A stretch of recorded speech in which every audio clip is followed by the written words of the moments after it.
بسم اللہ الرحمن الرحیم۔ صرف 5 منٹ کا مدرسہ قرآن حدیث کی روشنی میں 24 ربیع الثانی۔ نمبر 1، اسلامی تاریخ۔ نبی صلی اللہ علیہ وسلم کے قتل کی ناکام سازش۔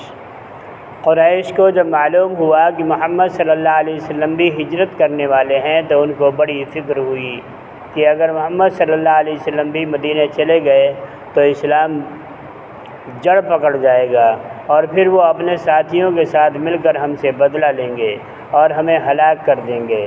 اس بنا پر وہ قصی بن کلاب کے گھر جو دار الندوہ تھا سازش کے لیے جمع ہوئے۔ اس میں ہر قبیلے کے سردار موجود تھے۔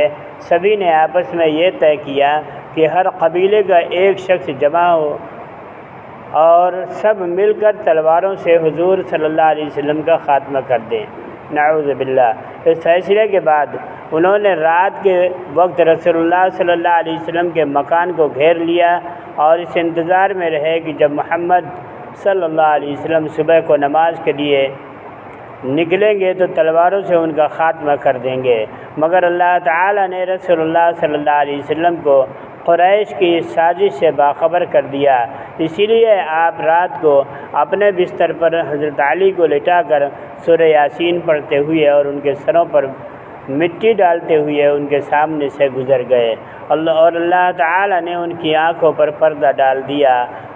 ان لوگوں کو کچھ بھی خبر نہ ہوئی۔ صبح کو جب انہوں نے حضرت علی کو باہر نکلتے دیکھا تو بہت شرمندہ ہوئے۔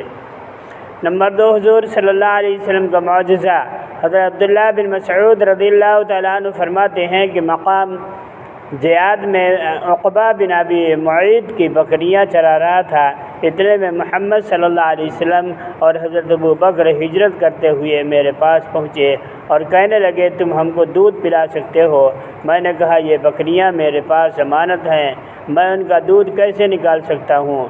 تو فرمایا اچھا ٹھیک ہے، اتنا تو کرو کہ جس بکری نے ابھی تک بچہ نہیں دیا جنا اس کو لے آؤ۔ تو میں نے ایسی بکری حاضر کر دی۔ آپ صلی اللہ علیہ وسلم نے اس کے تھنوں پر جیسے ہی ہاتھ پھیرا، تھنوں میں دودھ بھرایا، پھر اس کو ایک پیالہ میں دوہا، اس میں سے آپ صلی اللہ علیہ وسلم نے پیا، پھر حضرت ابو بکر کو اور پھر مجھ کو پلایا اور تھنوں سے کہا سکڑ جاؤ، تو وہ تھن اپنی پہلی حالت پر لوٹ آئے۔ نمبر 3، ایک فرض کے بارے میں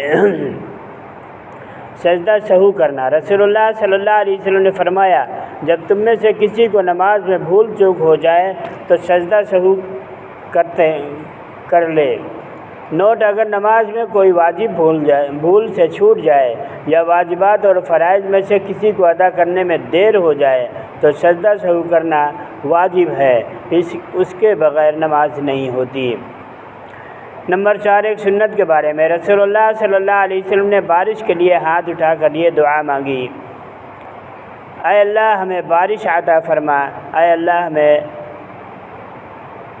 بارش عطا فرما، اے اللہ ہمیں بارش عطا فرما۔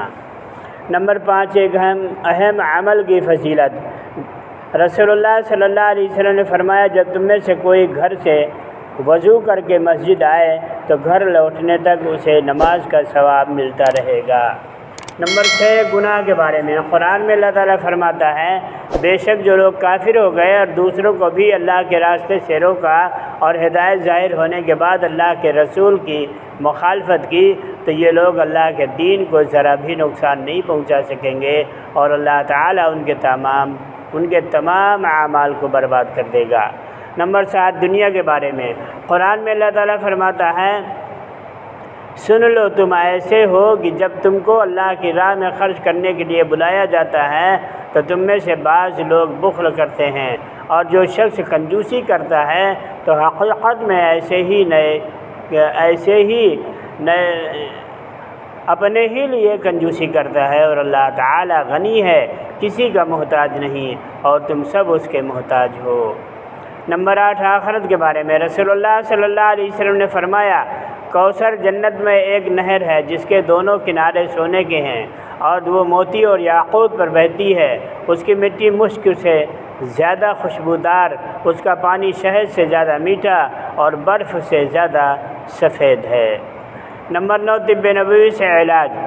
حضرت اسما کے چہرے اور سر میں ورم ہو گیا تو انہوں نے حضرت عائشہ کے ذریعہ آپ صلی اللہ علیہ وسلم کو اس کی خبر دی۔ چنانچہ حضور صلی اللہ علیہ وسلم ان کے یہاں تشریف لے گئے اور ورم کی جگہ پر اپنے کپڑے کے اوپر سے ہاتھ رکھ کر 3 مرتبہ یہ دعا فرمائی، پھر فرمایا یہ کہہ لیا کرو۔ چنانچہ انہوں نے 3 دن تک یہی عمل کیا تو ان کا ورم جاتا رہا۔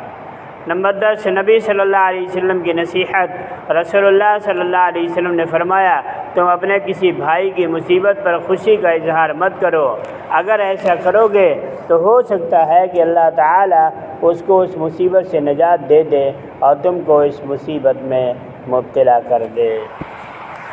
سبحان اللہ سبحانک اللہم و بحمدک نشہد ان لا الہ الا انت نستغفرک و نتوب الیک۔ جزا اللہ عنا محمد۔